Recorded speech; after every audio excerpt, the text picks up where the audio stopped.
Estamos de vuelta en este Emprender es Clave.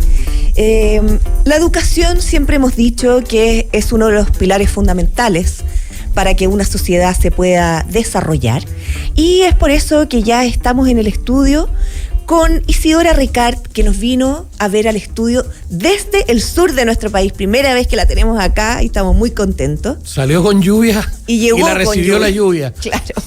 Ella es directora ejecutiva de la Fundación Educacional Arauco, y con ella vamos a hablar acerca de esta fundación que ya cumple 35 años, y el CIAE, que es el Centro de Investigación Avanzada en Educación de la Universidad de Chile, acaba de realizar un estudio que muestra el impacto que se ha generado con el trabajo con los profesores en casi 700 escuelas rurales con altos índices de vulnerabilidad. De esto y mucho más vamos a conversar con Isidora y conocer también cuál es la labor que cumple la Fundación Educacional Arauco. Muy bienvenida, Isidora. Muchas gracias por la invitación. Hola. Estamos, felices que puedas haber venido para acá.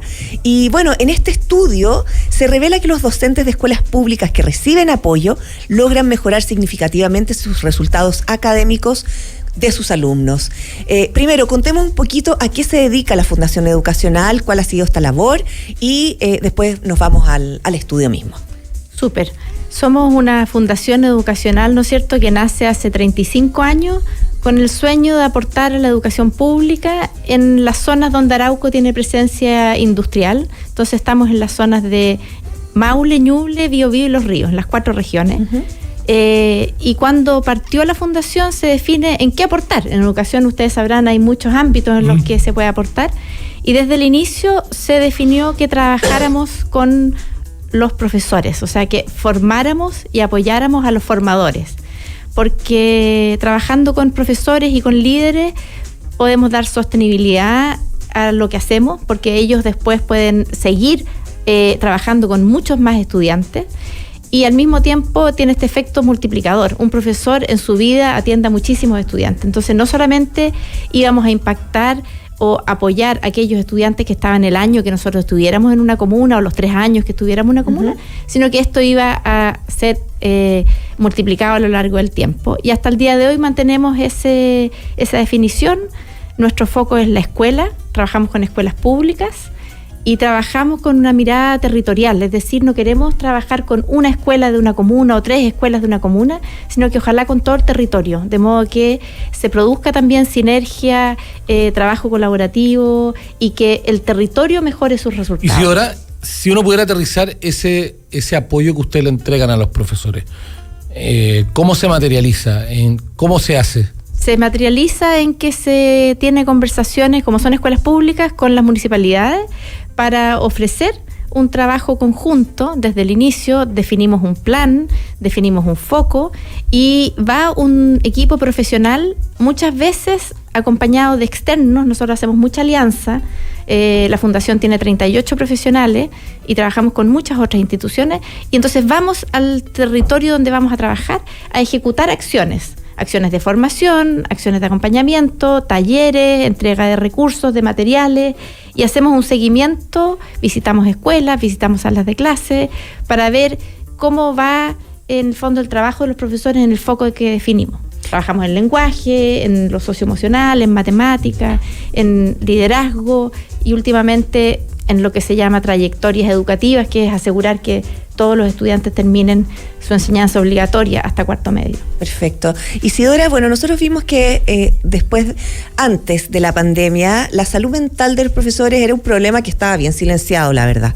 Y después de la pandemia se revelaron muchos problemas de salud mental, tanto en docentes como en alumnos. ¿Qué factores inciden en la salud mental de un docente? Hay varios. Nosotros trabajamos autoestima el año 91. Cuando partimos, dijimos, la autoestima es clave no solamente en los estudiantes, que se sientan capaces, que creen que pueden, que tengan sentido de pertenencia, sino que también en los profesores.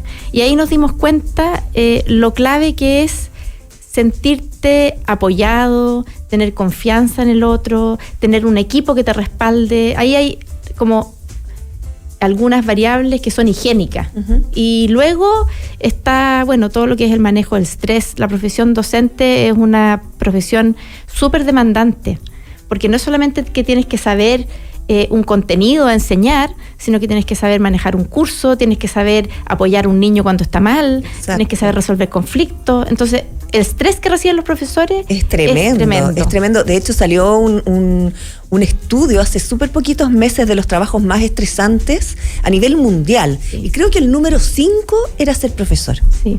Sí, y esto además me imagino que con todos las otros ingredientes, que sean escuelas rurales, vulnerables, o sea, también se va añadiendo más ingredientes para Exactamente, añadir está lleno de factores externos también que de alguna manera llegan a la escuela, y todos hemos escuchado, oye, la vacuna en la escuela, el apoyo no sé qué a la escuela. Entonces la escuela está muy invadida de una serie de solicitudes. Y si ahora un punto central es que este tipo de apoyos sea sostenido en el tiempo para ver resultados, que es un poco lo que ustedes han hecho en estos 35 años, porque si no, en el fondo el avance que lograste, si cortas el apoyo, deja de ejecutarse o deja de seguirse haciendo. Y eso tiene directa relación, por ejemplo, en los resultados que obtienen los alumnos en las distintas pruebas que realizan durante su etapa escolar.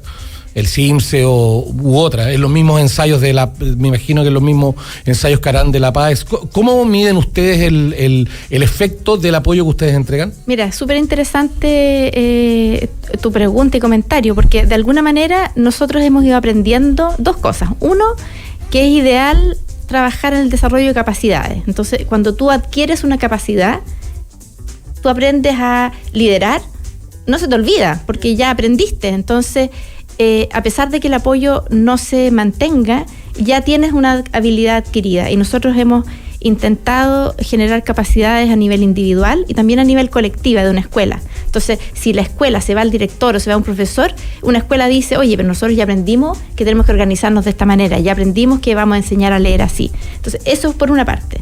Segundo, desde el inicio hemos evaluado al inicio, el intermedio y final de cada programa. Entonces nosotros tenemos antecedentes de qué programas nos han funcionado mejor o qué cosas de repente no nos funcionan, y hacemos análisis de por qué y vamos aprendiendo, vamos haciendo ciclos de mejora. Y con estos últimos resultados, que dos estudios que nos hizo el CIAE, cuando cumplimos 30 años dijimos tenemos que tener una evaluación de impacto más en el largo plazo. Nosotros ya sabemos qué pasa con un programa de 3 a 4 años, pero qué pasa en estos, y evaluamos 13 años de duración, desde el 2005 al 2018, que es donde habían resultados CIMSE confiables. Y ese estudio mostró, uno, que las escuelas que han sido apoyadas en el largo plazo, 3 o 4 años, y con alta intensidad, mejoran el lenguaje más de 11 puntos que sus pares.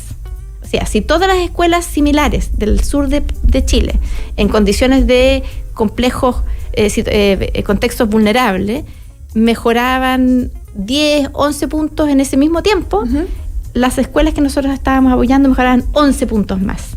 Entonces uno dice, wow, aquí hay un efecto del trabajo sostenido que es relevante e interesante.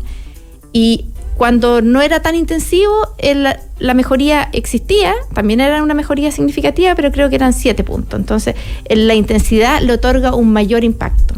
Isidora, ¿este estudio se basó en los resultados del CIMSE y algunos otros o solamente el CIMSE? No.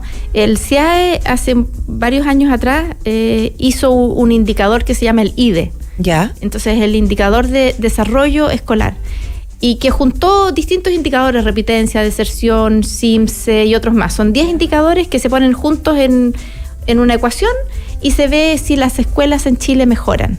Y el CIAE había estado estudiando escuelas a lo largo del tiempo y decía, sí, las escuelas mejoran, y hay una categoría, son 10 clústeres, entonces las escuelas van pasando de un clúster a otro. El estudio que hizo con ese indicador mostró que en el caso del grupo de escuelas que se estudiaron, que fue una muestra de 72 escuelas, mejoraban más de un clúster, o sea, algunas mejoraban al segundo nivel o hasta el tercero, 3 escalones, y además mejoraban más. Entonces, en la muestra paralela de grupo control, 50% de escuelas lograba mejorar y generalmente mejoraban un solo clúster, y en el grupo de escuelas que había apoyado la fundación, el 70% mejoraba y mejoraban más de un clúster. Ya, perfecto. Ya, es bien decidor. A nivel, ustedes ya me imagino que tienen un diagnóstico también, un mapeo de las escuelas rurales. ¿Qué es lo más preocupante? ¿Cuál vendría a ser el problema más grave que presentan las escuelas rurales?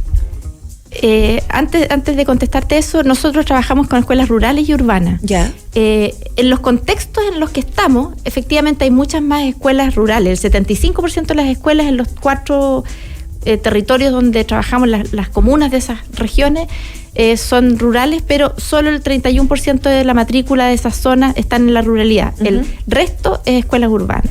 Sin embargo, son escuelas que no son tan grandes. No trabajamos nunca con una escuela de 1.000 estudiantes. Claro. 300, 500. Yo te diría que si tú me preguntas de la ruralidad, un drama al día de hoy es que las escuelas todavía no tienen buena conectividad. Entonces, esa es una brecha enorme en términos de oportunidades, de acceso al mundo, de poder, en el fondo, bajar información, de aprender tecnología, de aprender un segundo idioma, metiéndote en internet, todo lo que hacen todos los jóvenes. Y ese problema de conectividad es porque las empresas que proveen el servicio no han llegado a esas zonas extremas, o porque dentro de la escasez de recursos que cada escuela tiene, porque tienen el ítem conectividad no lo tienen considerado. No, porque efectivamente hay mala conectividad. Yo me imagino que ahora lo satelital va a ayudar, uh-huh, pero todavía no se ha masificado. Entonces todavía hay profesores que nosotros en la pandemia teníamos reuniones online, seguimos trabajando durante la pandemia con todas estas escuelas, mantuvimos los programas y decían, ya, espérese que voy a ir tomar la camioneta y me voy a ir al cerro, porque aquí en realidad se me corta la comunicación. No pueden bajar videos, no pueden ver una película, porque la conexión es mala, no da. Y menos para 20 o 30 niños en simultáneo. Y por ejemplo, pensando en ese problema, ¿cuáles son los desafíos que ustedes tienen como prioridad pensando en el 2025? Es que hay otras prioridades que son aún más urgentes, o en paralelo, igual de urgentes, como es, por ejemplo, la enseñanza, la lectura y escritura inicial. Ya. Todavía hay brechas. Nosotros teníamos datos muy antiguos de evaluaciones de estudiantes de cómo leían. Cuando partimos el 91, yo partí ese año y hacía evaluaciones en escuelas, recorría distintas escuelas y me encontraba con niños que en cuarto básico no leían. Claro. Eso desapareció después y ya no lo volvimos a ver. Y era raro encontrarse a niños de primero básico que no sabían leer. La pandemia visibilizó y volvimos atrás. Entonces tenemos ahí un desafío importante, y no solamente aprender a leer y escribir tempranamente, sino que también que eso se prolongue, esta práctica de la lectura se prolongue a lo largo de la escolaridad. Es decir, uno siempre sigue aprendiendo a leer porque de alguna manera va complejizando la comprensión, ¿no es cierto? Va leyendo textos más complejos con un nivel de vocabulario técnico, si lee algo científico más amplio, porque leo entre líneas, porque sigo interpretando de manera distinta lo que leo. Entonces, la lectura en sí es un desafío enorme a seguir trabajando. De todas maneras, estamos conversando con Isidora Ricard, directora de la Fundación Educacional Arauco. Volviendo un poquito entonces al tema de la tecnología, ¿cuáles vendrían siendo las principales diferencias entre una escuela rural y una escuela de la ciudad en términos de aprendizaje, de oportunidades, de comportamiento de los niños y comportamiento de los docentes? En una escuela rural tienen, así como tienen esta dificultad, tienen también muchas, no sé si ventajas, pero en el fondo al ser una escuela que es un poco más pequeña, no necesariamente con cursos combinados. Hay muchas escuelas rurales que tienen todos los cursos, profesores, uno por nivel, pero tienen una familiaridad y una cercanía que una escuela más de ciudad va perdiendo.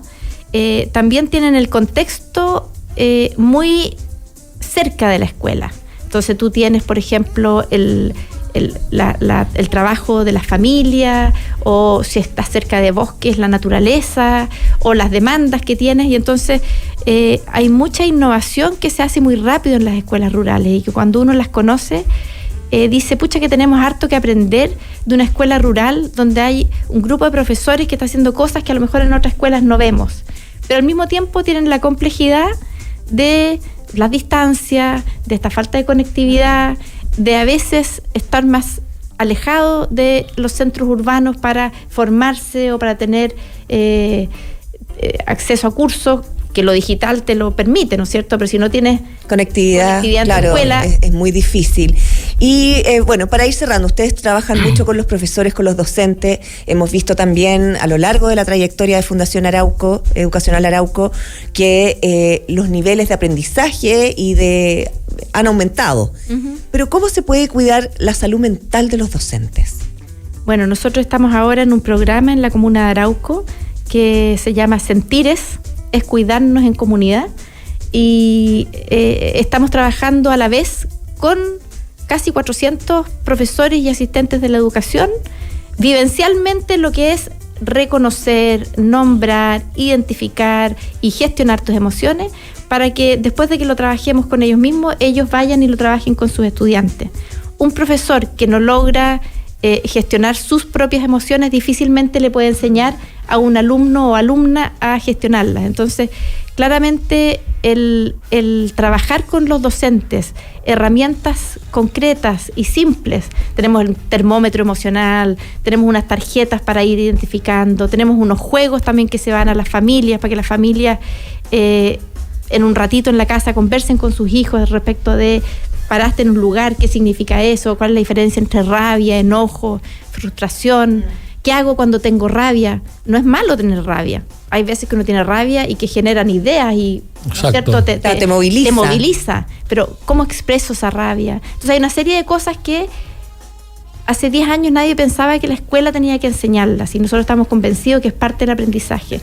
Y por eso este es un programa de aprendizaje socioemocional. Así como uno aprende a leer y a escribir, también tiene que aprender a conocerse a sí mismo, a relacionarse entre otros y a saber que tengo que tener también una preocupación por el entorno y el mundo. Entonces me moviliza la injusticia y hago algo. Porque no es que me llegue a mí, pero a mí me preocupa.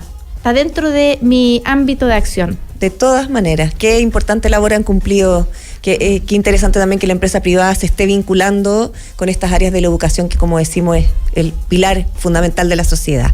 Y señora Ricart, directora de la Fundación Educacional Arauco, muchas gracias por habernos venido a visitar desde el sur a la capital.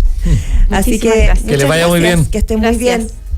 Antes de irnos a la pausa, el día está para un café. Y Café Amati, que es la cualidad de un café fresco. Todo nuestro café es importado directamente desde origen, conociendo así su trazabilidad y asegurando una excelente calidad. Nuestro café es tostado semanalmente en nuestra propia casa de tueste, y con esto aseguramos un producto siempre fresco.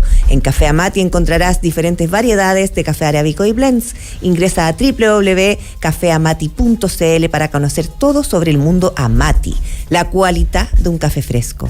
Y la primavera también ha llegado el Zoológico Parque Met. Ven y conoce todo lo que tenemos sobre fauna silvestre. Te esperamos de jueves a domingo y también los días festivos.